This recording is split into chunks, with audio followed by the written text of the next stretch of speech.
بسم اللہ الرحمن الرحیم۔ السلام علیکم ورحمۃ اللہ۔ آج کا ہمارا سبق ہے تختی نمبر 1 لائن نمبر 3 شین کا مخارج۔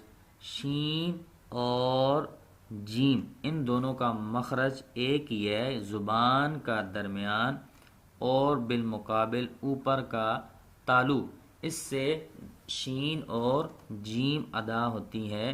یہ دیکھیں اپنی زبان کا جو درمیان ہے اس کو اوپر والے تالو کی طرف کریں تو شین شین، اسی طرح سے جیم۔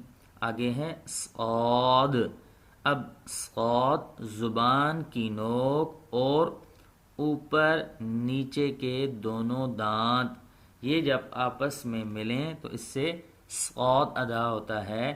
سیٹی والے حروف آپ کو بتائے گئے تھے 3 ہیں، زا، سین اور صاد، اور ان تینوں کا مخرج بھی ایک ہی ہے۔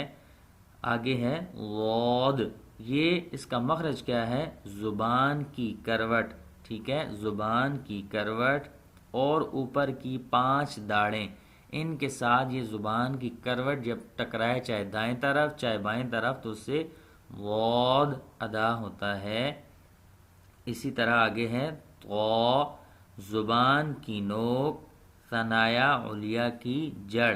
اب یہ تا، دال اور طا ان تینوں کا مخرج ایک ہی ہے۔ وہ کیا ہے کہ زبان کی نوک اوپر والے دانتوں کی جڑ کے ساتھ ٹکرائے تو اس سے طا، دال، تا یہ تینوں حروف ادا ہوتے ہیں۔ آگے ہے غا۔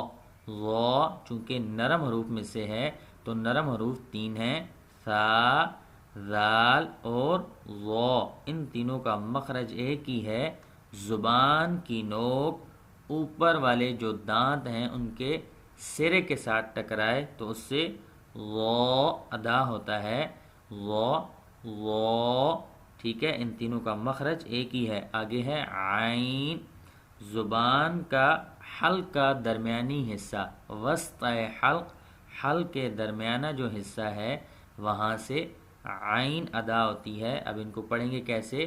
شین، شین 3 الف کے برابر لمبا ہوگا۔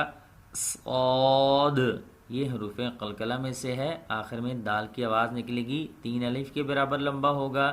اسی طریقے سے غا، غاد، یہ بھی حروف موٹے حروف میں سے بھی ہے اور حروف قلقلہ میں سے بھی۔